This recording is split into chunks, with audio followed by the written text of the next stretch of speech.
उठो, जागो और तब तक ना रुको जब तक लक्ष्य की प्राप्ति ना हो जाए। ये विचार हैं स्वामी विवेकानंद के। नमस्कार दोस्तों, आज हमारी जो सीरीज़ चल रही है उसका अध्याय 2 हम शुरू करने जा रहे हैं। कर्मयोग, दूसरा अध्याय, एक समान कार्य क्षेत्र। सांख्य मत के अनुसार प्रकृति त्रिगुणमयी है। ये 3 गुण हैं, सत्व गुण, रजोगुण और तमोगुण। बाह्य जगत में इन तीनों गुणों का प्रकाश साम्यावस्था, क्रियाशीलता तथा जड़ता के रूप में दिखाई देता है। तम की व्याख्या अंधकार अथवा कर्म शून्यता के रूप में होती है। रज की कर्मशीलता अथवा आकर्षण एवं विकर्षण के रूप में होती है और सत्व इन दोनों की साम्यावस्था तथा संयम रूप होता है। प्रत्येक व्यक्ति इन तीनों गुणों से निर्मित है। कभी कभी जब तमोगुण प्रबल होता है तो हम सुस्त हो जाते हैं, तब मानो हिलडुल तक नहीं सकते और निष्कर्म होकर कुछ विशिष्ट भावनाओं के तास हो जाते हैं। और फिर कभी कभी कर्मशीलता का प्राबल्य होता है और कभी कभी इन दोनों के संयम रूप सत्व की प्रबलता होती है, जिससे मन शांत भाव धारण करता है। फिर भिन्न भिन्न मनुष्य में इन गुणों में से कोई एक सबसे प्रबल होता है। एक मनुष्य में कर्म शून्यता, सुस्ती और आलस्य के गुण प्रबल रहते हैं, दूसरे में कर्मशीलता, उत्साह एवं शक्ति के, और तीसरे में शांति, मृदुता एवं माधुर्य का भाव देखते हैं।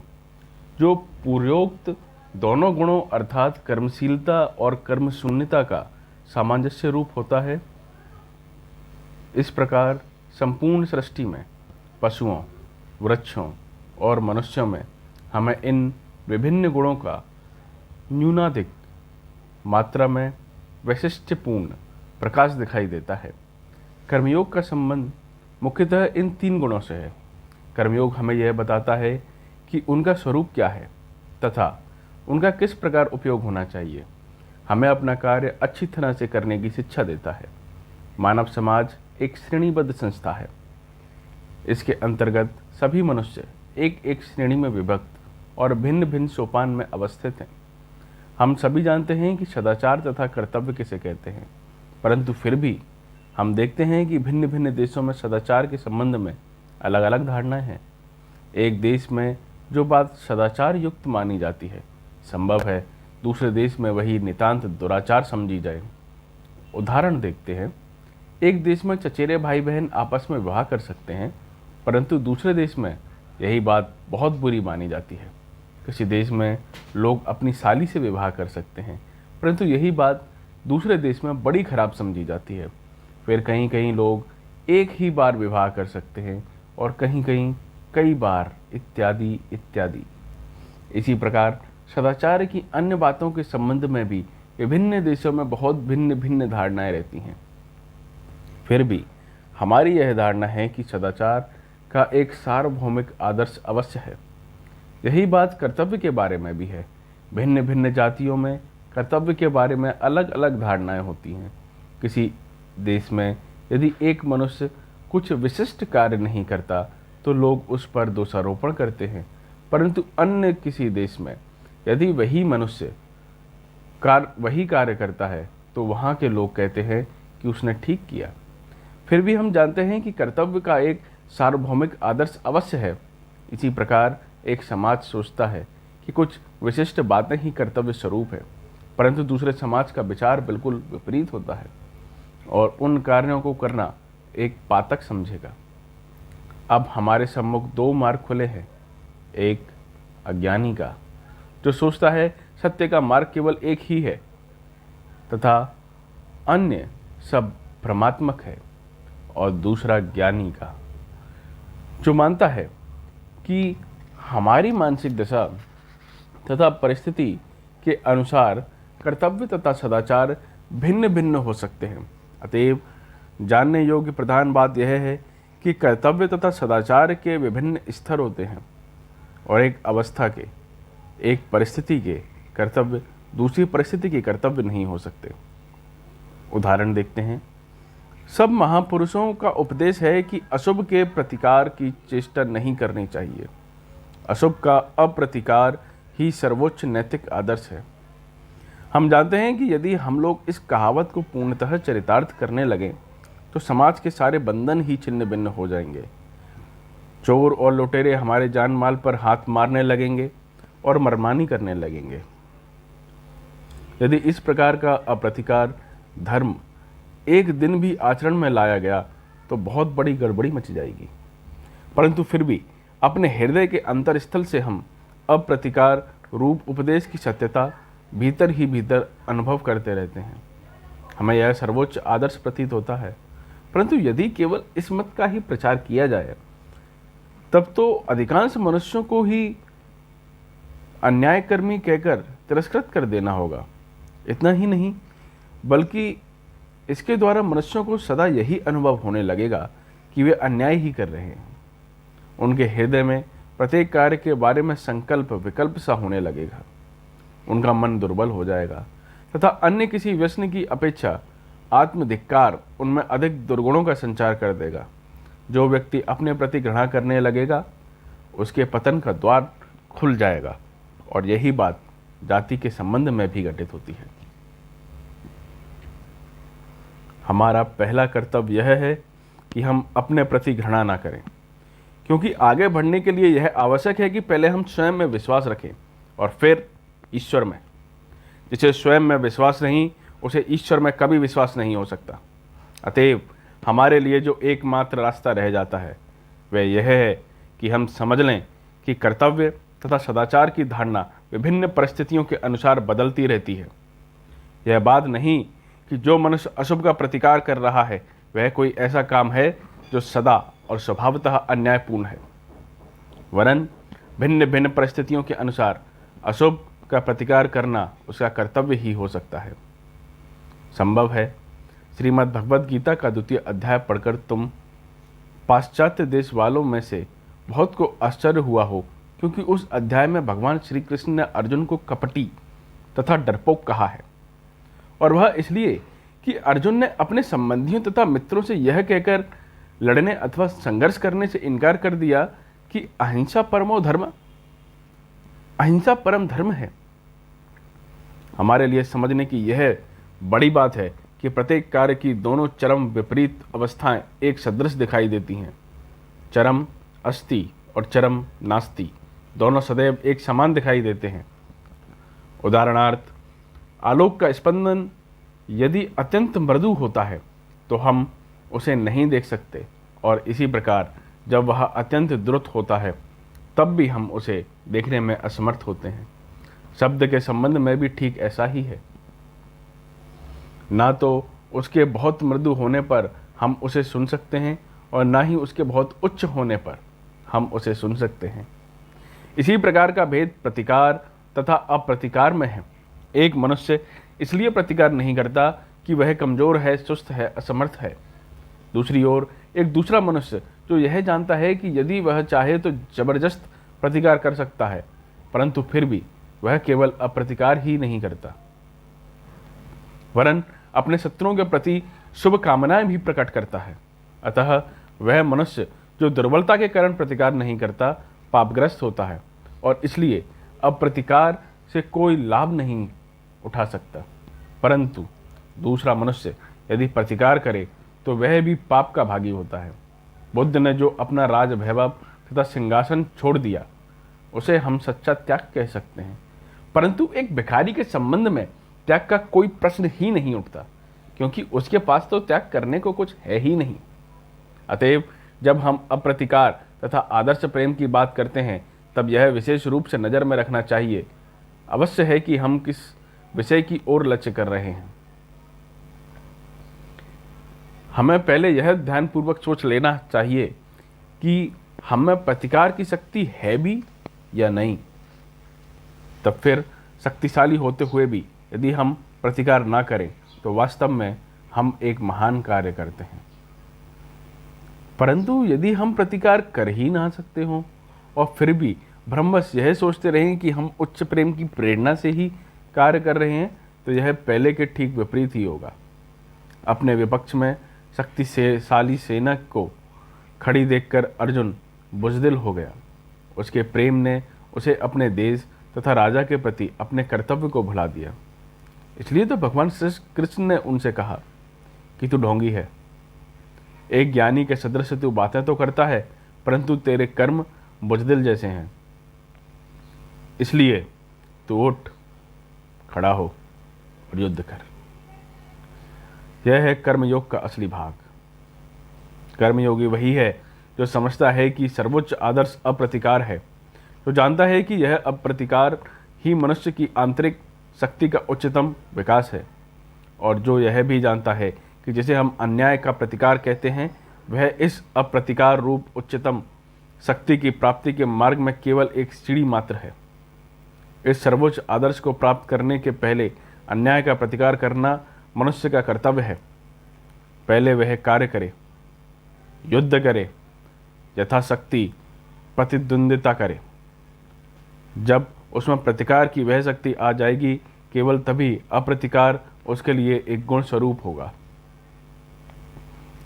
अपने देश में एक बार एक व्यक्ति के साथ मुलाकात हुई। मैं पहले से ही जानता था कि वह व्यक्ति आलसी, बुद्धिहीन और अज्ञानी है। उसे कुछ जानने की स्पृहा भी न थी। सानस यह है कि वह पशुवत अपना जीवन व्यतीत करता था।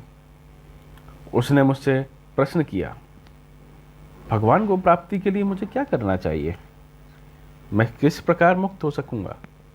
मैंने उससे पूछा, क्या तुम झूठ बोल सकते हो? उसने उत्तर दिया, नहीं। मैंने कहा, तुम पहले झूठ बोलना सीखो। पशुवत अथवा एक लट्ठे के सदृश जड़वत जीवन यापन करने की अपेक्षा झूठ बोलना कहीं अच्छा है। तुम अकर्मण्य हो। अवश्य तुम उस सर्वोच्च निष्क्रिय अवस्था तक पहुँचे नहीं जो सब कर्मों से परे और परम शांतिपूर्ण है। और तो और तुम इतने जड़ भावपन्न हो कि एक बुरा कार्य करने की भी तुम में ताकत नहीं। अवश्य इतने तामसिक पुरुष बहुधा नहीं होते। और सच पूछो तो मैं उससे मजाक ही कर रहा था, पर मेरा मतलब यह था कि संपूर्ण निष्क्रिय अवस्था या शांत भाव प्राप्त करने के लिए मनुष्य को कर्मशीलता से होकर ही जाना होगा। आलस्य की प्रत्येक दशा में त्याग करना चाहिए। क्रियाशीलता का अर्थ है प्रतिकार। मानसिक तथा शारीरिक समस्त दुर्बलताओं का प्रतिकार करो, और जब तुम इस प्रतिकार में सफल हो जाओगे तभी शांति प्राप्त होगी। यह कहना बड़ा सरल है कि किसी से घृणा मत करो, किसी अशुभ का प्रतिकार मत करो, परंतु हम जानते हैं कि इस कार्य रूप में परिणत करना क्या चीज़ है। जब सारे समाज की आंखें हमारी ओर फिरती हैं तो हम अप्रतिकार का स्वांग भले ही करें, परंतु हमारे हृदय में प्रतिकार वासना की टोंच सदैव बनी रहती है। यथार्थ अप्रतिकार के भाव से हृदय में जो शांति अनुभूत होती है उसका अभाव हमें निरंतर खलता रहता है। हमें ऐसा लगता है कि प्रतिकार करना ही अच्छा है। यदि तुम्हें धन की इच्छा है और साथ ही तुम्हें यह भी मालूम है कि जो मनुष्य धन का इच्छुक है उसे संसार दुष्ट कहता है, तो संभव है तुम धन प्राप्त करने के लिए प्राणपण से चेष्टा करने का साहस ना करो, परंतु फिर भी तुम्हारा मन दिन रात धन के पीछे पीछे दौड़ता रहेगा। पर यह तो सरासर कपटता है और इससे कोई लाभ भी नहीं होता। संसार में कूद पड़ो और जब तुम इसके समस्त सुख और दुख भोग लोगे तभी त्याग आएगा, तभी शांति प्राप्त होगी। अतएव प्रभुत्व लाभ की अथवा अन्य जो कुछ तुम्हारी वासना हो वह सब पहले पूरी कर लो, और जब तुम्हारी सारी वासनाएं पूर्ण हो जाएंगी तब एक समय ऐसा आएगा जब तुम्हें यह मालूम हो जाएगा कि वे सब चीज़ें बहुत छोटी हैं, परंतु जब तक तुम्हारी यह वासना तृप्त नहीं होती, जब तक तुम उस कर्मशीलता में से होकर नहीं जा सकते, तब तक तुम्हारे लिए उस शांत भाव एवं आत्मसमर्पण तक पहुंचना नितांत असंभव है। यह अहिंसा तत्व सह अप्रतिकार धर्म गत हजारों वर्षों से प्रचारित होता आया है। प्रत्येक व्यक्ति ही इसके बारे में बचपन से सुनता आया है, परंतु फिर भी आज संसार में बहुत कम ऐसे लोग दिखाई देते हैं जो वास्तव में उस स्थिति तक पहुंच सके हैं। मैंने लगभग आधे संसार का भ्रमण कर डाला है, परंतु मुझे शायद ऐसे 20 मनुष्य भी नहीं मिले जो वास्तव में शांत हों, अहिंसक प्रकृति वाले हों। प्रत्येक मनुष्य का कर्तव्य है कि वह अपना आदर्श लेकर उसे अपने जीवन में ढालने का प्रयत्न करे, बजाय इसके कि वह दूसरों के आदर्शों को लेकर चरित्र गढ़ने की चेष्टा करे। अपने ही आदर्श का अनुसरण करना सफलता का अधिक निश्चित मार्ग है। असंभव है दूसरे का आदर्श वह अपने जीवन को ढालने में कभी समर्थ ना हो। उदाहरण यह है कि यदि हम एक छोटे बच्चे से एकदम 20 मील चलने को कह दें तो या तो वह बेचारा मर जाएगा, या यदि 1000 में से एक आध रेंगता रेंगता भी कहीं पहुंचा तो वह अधमरा हो जाएगा। बस हम संसार के साथ ऐसा ही करने का प्रयत्न करते हैं। किसी समाज के सब स्त्री पुरुष ना एक मन के होते हैं, ना एक ही योग्यता के और ना एक ही शक्ति के। अतएव उनमें से प्रत्येक का आदर्श भी भिन्न भिन्न होना चाहिए और इन आदर्शों में से एक का भी उपहास करने का हमें कोई अधिकार नहीं है। अपने आदर्श को प्राप्त करने के लिए प्रत्येक को जितना हो सके यत्न करने दो। फिर यह भी ठीक नहीं कि मैं तुम्हारे अथवा तुम मेरे आदर्श द्वारा जांचे जाओ। आम की तुलना इमली से नहीं होनी चाहिए और ना इमली की तुलना आम से। आम की तुलना के लिए आम ही लेना होगा और इमली की तुलना के लिए इमली। इस प्रकार हमें अन्य सबके संबंध में भी समझना चाहिए। बहुत में एकत्व ही सृष्टि का नियम है। प्रत्येक स्त्री पुरुष में व्यक्तिगत रूप से कितना भी भेद क्यों ना हो, उन सबके पीछे वह एकत्व ही विद्यमान है। स्त्री पुरुषों के भिन्न भिन्न चरित्र एवं उनमें अलग अलग श्रेणियां सृष्टि की स्वाभाविक विभिन्नता मात्र हैं। अतएव एक ही आदर्श द्वारा सबकी जांच करना अथवा सबके सामने एक ही आदर्श रखना किसी भी प्रकार से उचित नहीं है। ऐसा करने से केवल एक अस्वाभाविक संघर्ष उत्पन्न हो जाता है और फल यह होता है कि मनुष्य स्वयं से ही घृणा करने लगता है तथा धार्मिक एवं उच्च बनने से रुक जाता है। हमारा कर्तव्य तो यह है कि हम प्रत्येक को उसके अपने उच्चतम आदर्श को प्राप्त करने के लिए प्रोत्साहित करें तथा उस आदर्श को सत्य के जितना निकटवर्ती हो सके लाने की चेष्टा करें। हम देखते हैं कि हिंदू नीति शास्त्र में यह तत्व बहुत प्राचीन काल से ही अपनाया जा चुका है और हिंदुओं के धर्मशास्त्र तथा नीतिशास्त्र संबंधी पुस्तकों में ब्रह्मचर्य, गृहस्थ, वानप्रस्थ तथा संन्यास इन सब विभिन्न आश्रमों के लिए भिन्न भिन्न विधियों का वर्णन है।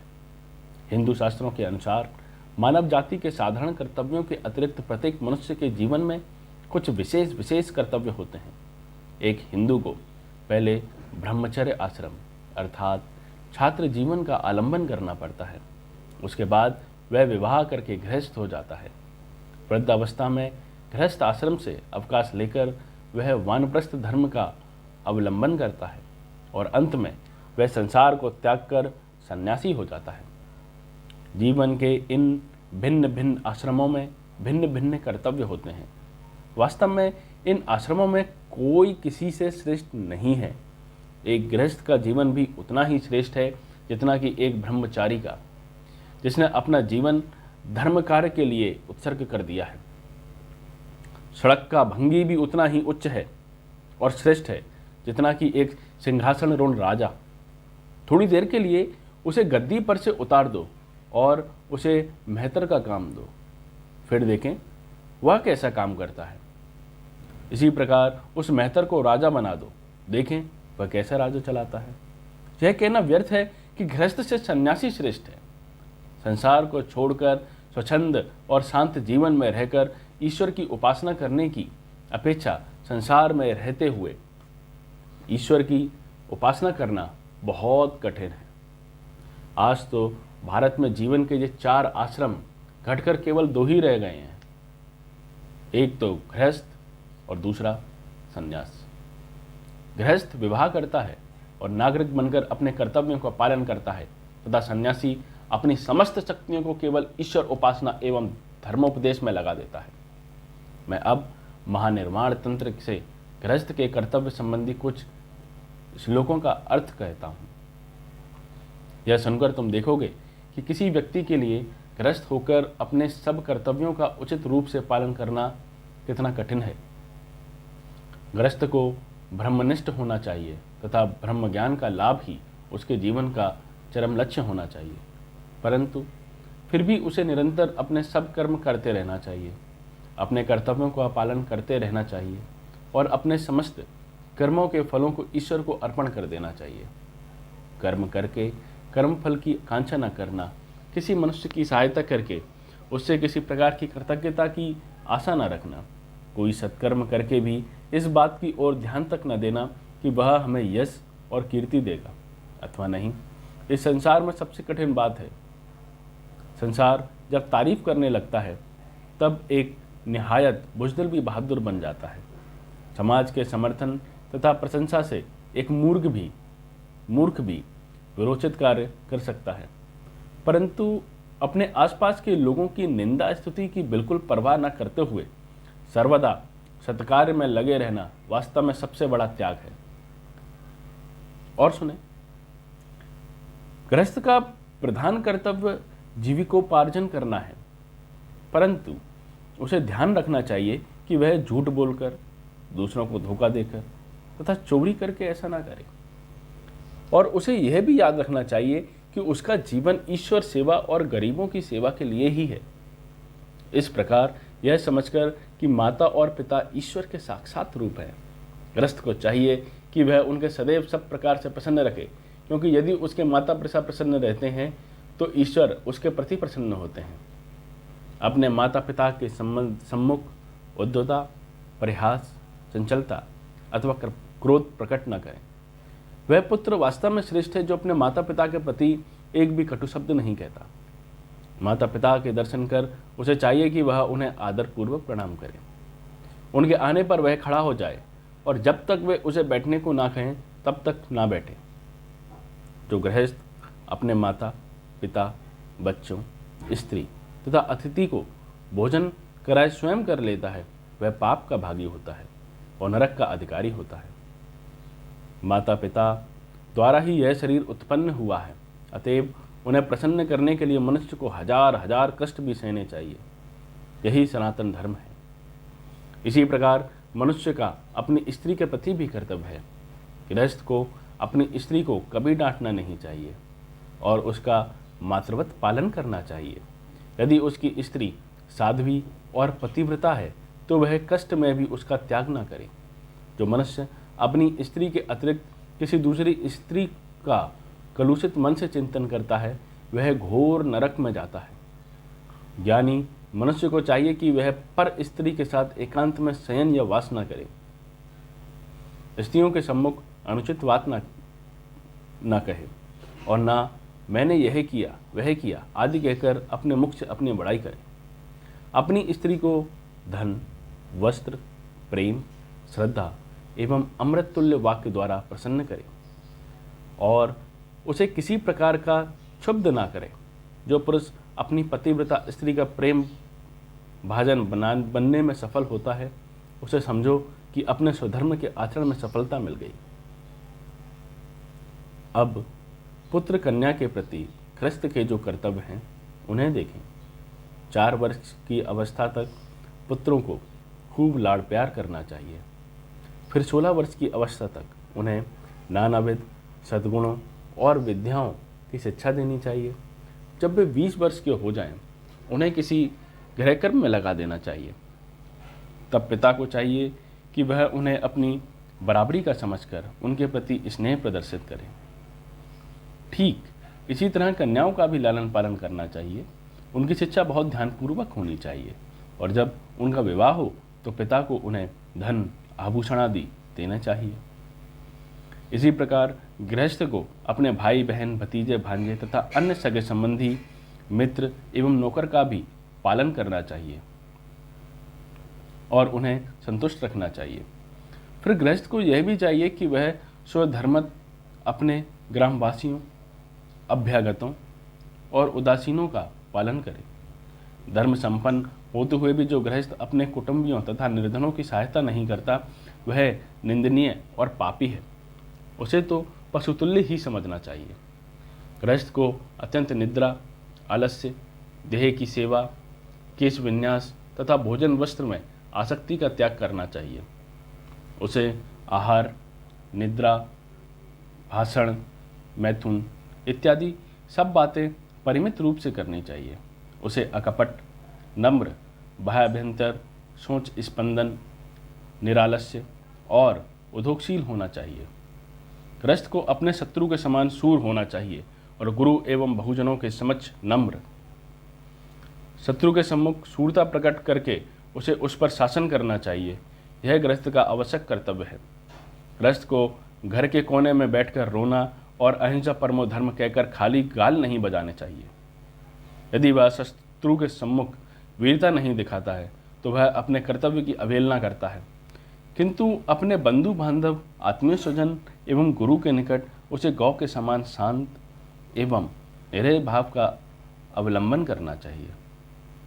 गृहस्थी निंदित असत व्यक्ति को वह सम्मान न दे और सम्मानीय व्यक्ति को आदर करे। असत व्यक्ति के प्रति सम्मान प्रदर्शित करना गृहस्थ का कर्तव्य नहीं है, क्योंकि ऐसा करने से वह असत विषय को आश्रय देता है, और यदि सम्मान योग्य व्यक्ति को वह सम्मान नहीं देता है तो भी बड़ा अन्याय करता है। एक साथ रहकर विशेष निरीक्षण के क्षण वह पहले मनुष्य का स्नेह, व्यवहार, प्रवृत्ति और प्रकृति जान ले, फिर उस पर विश्वास करे।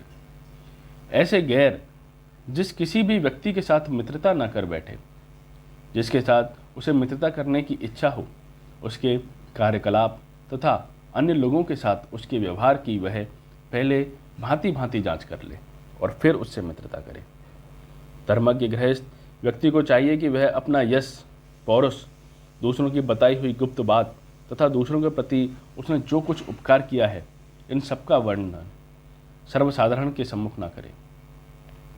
उसे अपने वैभव अथवा अभाव आदि की भी बातें नहीं करनी चाहिए। उसे अपने धन पर गर्व करना उचित नहीं। ऐसे विषय को गुप्त ही रखे, यही उसका धर्म है। यह केवल संसारिक अभिज्ञता नहीं है। यदि कोई मनुष्य ऐसा नहीं करता तो वह दुर्नीति परायण कहा जाता है। गृहस्थ सारे समाज की नींव सदृश है। वही मुख्य धन उपार्जन करने वाला होता है। निर्धन, दुर्बल, स्त्री, बच्चे आदि जो सब कार्य करने योग्य नहीं है, वे गृहस्थ के ऊपर ही निर्भर रहते हैं। अतएव गृहस्थ को कुछ कर्तव्य करने पड़ते हैं, और ये कर्तव्य ऐसे होने चाहिए कि उनका साधन करते करते वह अपने हृदय में शक्ति का विकास अनुभव करे, और ऐसा ना सोचे कि वह अपने आदर्श अनुसार कार्य नहीं कर रहा है। किसी कारण यदि उसने कोई अन्याय अथवा निंदित कार्य कर डाला है तो उसे दूसरों के सम्मुख प्रकट नहीं करना चाहिए। इसी प्रकार यदि वह ऐसी किसी बात में लगा है जिसमें वह सफलता निश्चित मानता है तो उसे भी चर्चा नहीं करनी चाहिए। इस प्रकार आत्मदोष प्रकट करने से कोई लाभ होता नहीं है, बल्कि उल्टा इसके द्वारा मनुष्य हतोत्साहित हो जाता है और इस प्रकार उसके कर्तव्य कर्मों में बाधा पड़ती है। उसने जो अन्याय कर्म किया है उसका फल तो उसे भोगना ही पड़ेगा, परंतु उसे फिर ऐसी चेष्टा करनी चाहिए जिससे वह सत्कर्म करे। संसार सर्वदा शक्तिमान तथा दृढ़चित्त व्यक्ति के प्रति ही सहानुभूति करता है। उसे चाहिए कि वह यत्नपूर्वक विद्या, धन, यश और धर्म का उपार्जन करे तथा धूत कीड़ा आदि कुसंग, मिथ्या भाषण एवं परद्रोह का परित्याग करे। उसे सबसे पहले ज्ञान लाभ के लिए भी चेष्टा करनी चाहिए, फिर उसे धनोपार्जन के लिए यत्न करना चाहिए। यही उसका कर्तव्य है, और यदि वह अपने इस कर्तव्य को नहीं करता तो उसकी गणना मनुष्य में हो ही नहीं सकती। जो गृहस्थ धन उपार्जन की चेष्टा नहीं करता वह दुर्नीति परायण एवं निकम्मा है। यदि वह आलस्य भाव से जीवन यापन करता है और उसी में संतुष्ट रहता है तो वह असत प्रकृति वाला है, क्योंकि उसके ऊपर अनेकों व्यक्ति निर्भर रहते हैं। यदि वह यथेष्ट धन उपार्जन करता है तो उससे सैकड़ों का पालन पोषण होता है। यदि तुम्हारे इस कार्य में सैकड़ों लोगों से धनी बनने की चेष्टा न की होती तो यह सभ्यता, ये अनाथ आश्रम और ये हवेलियां कहाँ से आती। ऐसी दशा में धनोपार्जन करना कोई अन्याय नहीं है, कोई यह धन वितरण के लिए ही होता है। गृहस्थ ही समाज जीवन का केंद्र है, उसके लिए धन कमाना तथा उसका सत्कर्मों में व्यय करना ही उपासना है। जिस प्रकार एक सन्यासी को अपने कुटी में बैठकर की हुई उपासना उसके मुक्ति लाभ में सहायक होती है, उसी प्रकार एक गृहस्थ का भी सदुपाय तथा सदुद्देश्य से धनी होने की चेष्टा उसके मुक्ति लाभ में सहायक होती है, क्योंकि इन दोनों में ही हम ईश्वर तथा जो कुछ ईश्वर का है उस सबके प्रति भक्ति से उत्पन्न हुए आत्मसमर्पण एवं आत्मत्याग का ही प्रकाश पाते हैं। भेद है केवल प्रकाश के रूप भर में। ऐसा हमेशा देखा जाता है कि लोग ऐसे कार्यों में प्रवृत्त हो जाते हैं जो उनकी शक्ति से बाहर होते हैं। इसका फल यही होता है कि उन्हें फिर अपनी उद्देश्य सिद्धि के लिए दूसरों को धोखा देना पड़ता है। फिर प्रयत्न अवस्था पर और क्रिया समय पर अवलंबित रहती है। अतएव अवस्था और समय के अनुसार ही कार्य करना चाहिए। सभी बातों में इस समय की और विशेष दृष्टि रखना चाहिए। एक समय जिसमें असफलता हुई है, संभव है उसी समय में दूसरे समय पूरी सफलता प्राप्त हो जाए। धीर गृहस्थ को सत्य, मृदु, प्रिय तथा हितकर वचन बोलने चाहिए। वह अपने उत्कर्ष की चर्चा न करे और दूसरे की निंदा करना छोड़ दे। जो व्यक्ति सब लोगों की सुविधा के लिए जलाशय खुदवाता है, वृक्ष लगाता है, धर्मशालाएं तथा सेतु निर्माण कराता है, तीनों लोगों को जीत लेता है। बड़े बड़े योगियों को जो पद प्राप्त होता है उसी की ओर इन सब कर्मों को करने वाला भी अग्रसर होता रहता है। इन वाक्यों द्वारा यह स्पष्ट है कि कर्मयोग संबंधी इन नीति वाक्यों को कार्य रूप में परिणत करना ही गृहस्थ का मुख्य कर्तव्य है। सर्वदा क्रियाशीलता रहना कर्मयोग का एक अंग है, यही गृहस्थ का कर्तव्य है। उक्त तंत्र ग्रंथ में एक और बात इस प्रकार है, जो मनुष्य युद्ध में नहीं डरता, पीठ नहीं दिखाता और जो धर्म युद्ध में मृत्यु को प्राप्त होता है वह तीनों लोगों को जीत लेता है। यदि स्वदेश अथवा स्वधर्म के लिए युद्ध करते करते मनुष्य की मृत्यु हो जाए तो योगीजन जिस पद को ध्यान द्वारा पाते हैं वही पद उस मनुष्य को भी मिलता है। इससे यह स्पष्ट है कि जो एक मनुष्य का कर्तव्य है वह दूसरे मनुष्य का कर्तव्य नहीं भी हो सकता है।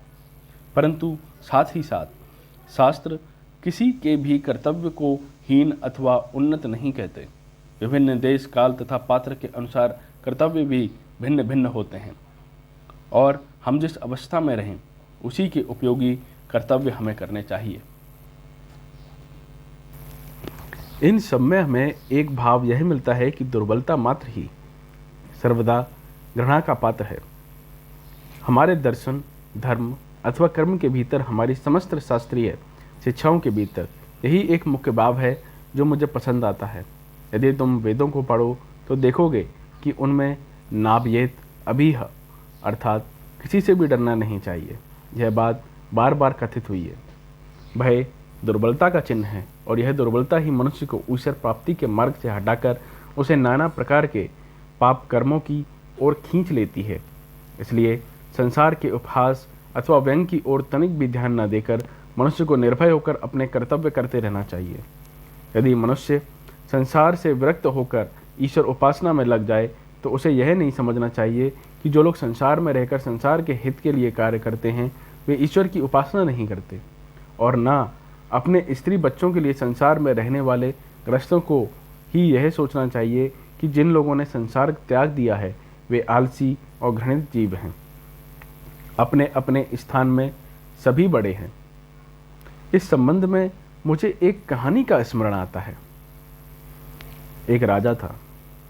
उसके राज्य में जब कभी कोई सन्यासी आते थे तो वह सदैव उनसे एक ही प्रश्न करता था, संसार का त्याग कर जो सन्यास ग्रहण करता है वह श्रेष्ठ है या संसार में रहकर जो गृहस्थ के समस्त कर्तव्यों को करता जाता है वह श्रेष्ठ है।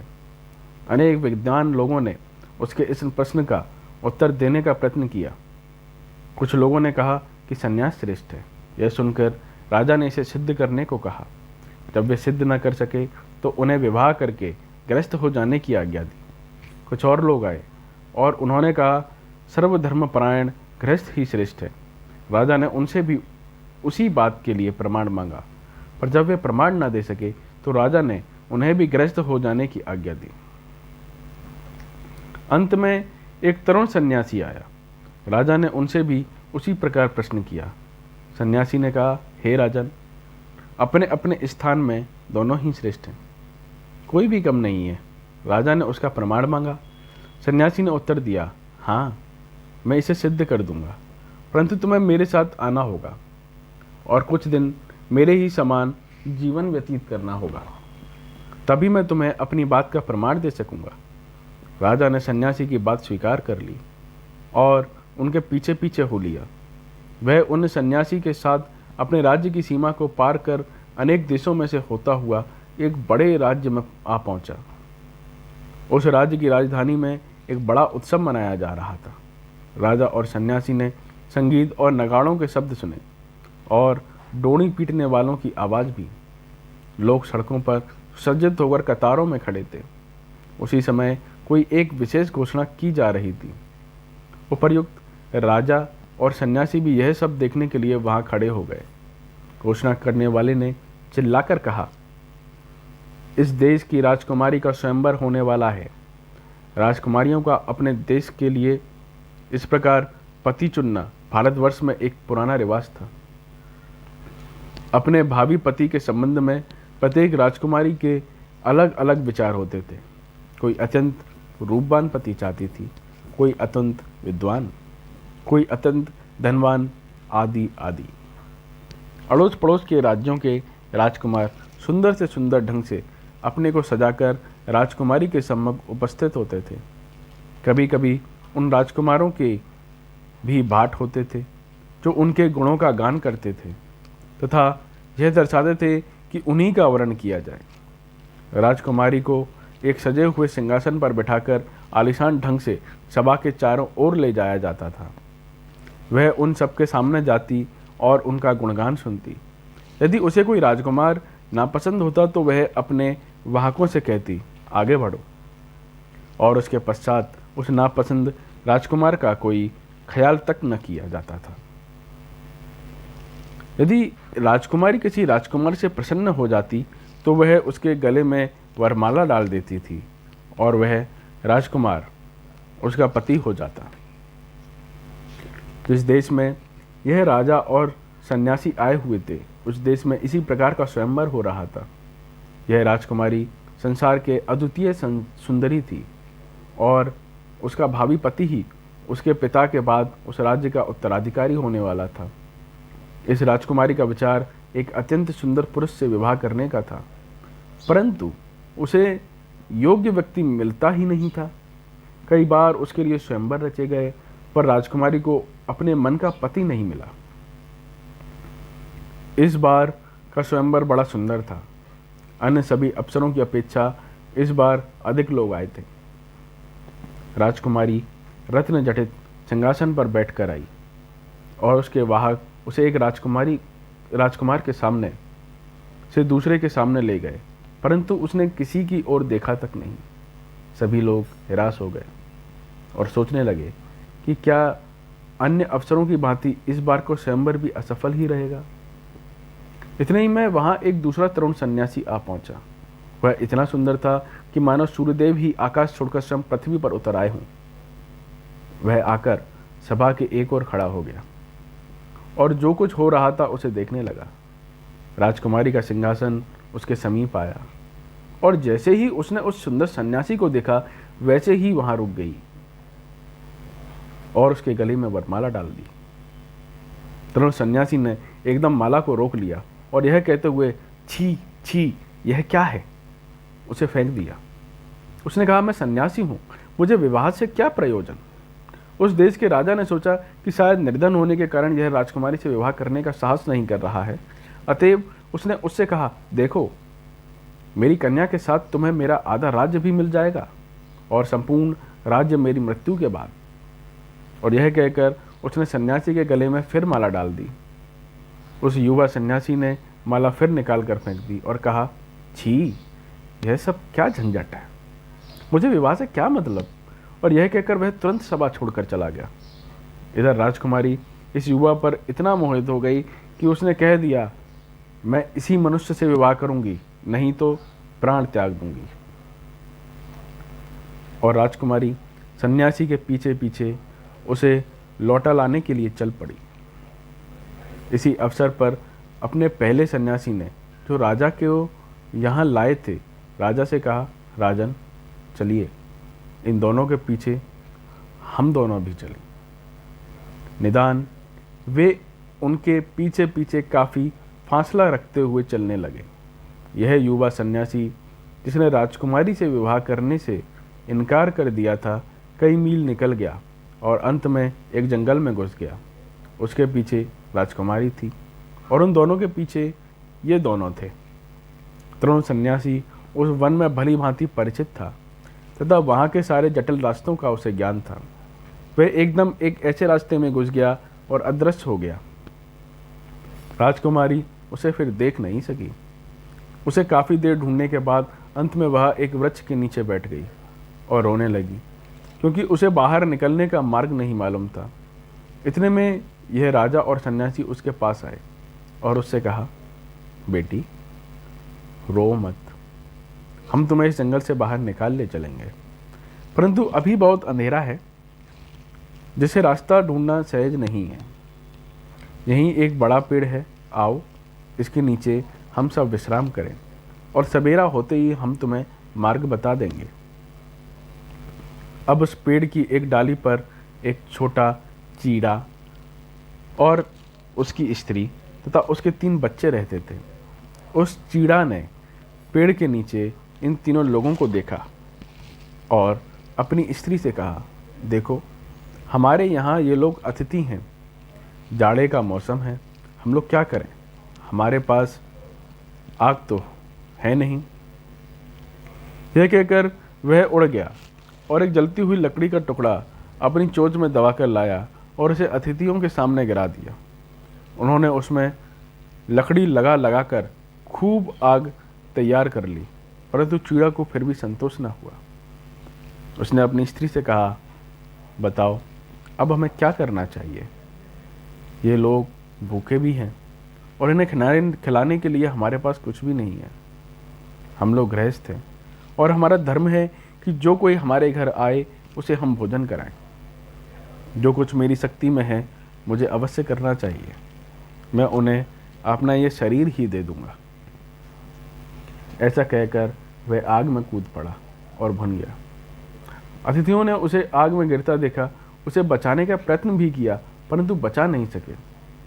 उस चिड़े की स्त्री ने भी अपने पति का सुकृत देखा और अपने मन में कहा, ये तो 3 लोग हैं, उनके भोजन के लिए केवल एक ही चिड़िया पर्याप्त नहीं है। पत्नी के रूप में मेरा यह कर्तव्य है कि अपने पति के परिश्रमों को मैं व्यर्थ नहीं जाने दूं। वे मेरा भी शरीर ले लें। और ऐसा कहकर वह भी आग में गिर गई और भुन गई। इसके बाद जब उन 3 छोटे बच्चों ने देखा कि उन अतिथियों के लिए इतना भी पर्याप्त नहीं होगा, तो उन्होंने आपस में कहा, हमारे माता पिता ने जो कुछ बन पड़ा उन्होंने किया, परंतु फिर भी उतना पूरा नहीं पड़ेगा। अब हमारा धर्म है कि हम उनके कार्यों को पूरा करें, हमें अपने शरीर को भी दे देना चाहिए। और यह कहकर वे सब भी आग में कूद पड़े। यह सब देखकर ये तीनों लोग बहुत चकित हुए। इन चिड़ियों को वे खा ही कैसे सकते थे। रात को वे बिना भोजन किए ही रहे। प्रातःकाल राजा तथा सन्यासी ने राजकुमारी को जंगल के बाहर का मार्ग दिखला दिया और वह अपने पिता के घर वापस चली गई। तब सन्यासी ने राजा से कहा, देखो राजन, तुम्हें अब ज्ञात हो गया है कि अपने अपने स्थान में सब बड़े हैं। यदि तुम संसार में रहना चाहते हो तो इन चिड़ियों के समान रहो, दूसरों के लिए अपना जीवन दे देने को सदैव तत्पर रहो।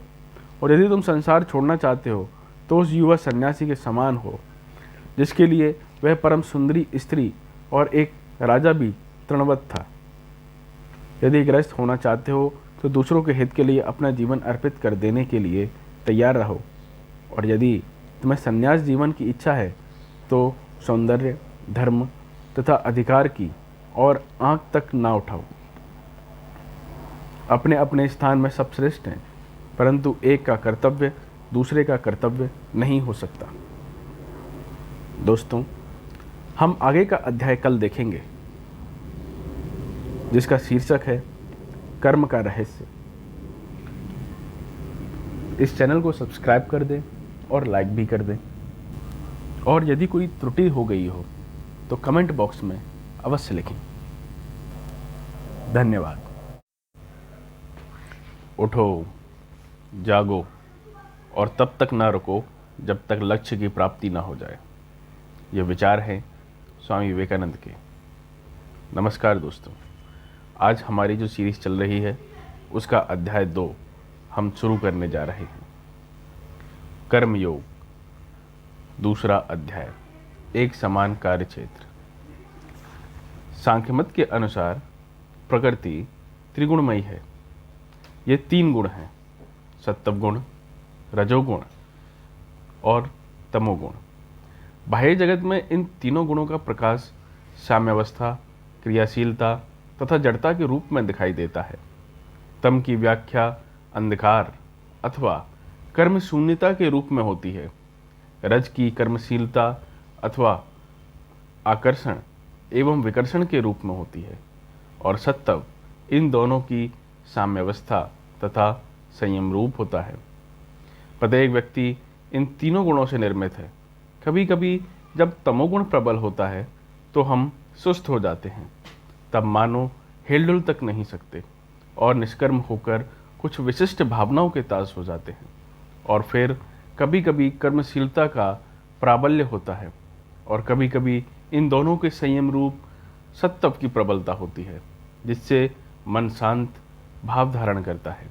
फिर भिन्न भिन्न मनुष्य में इन गुणों में से कोई एक सबसे प्रबल होता है।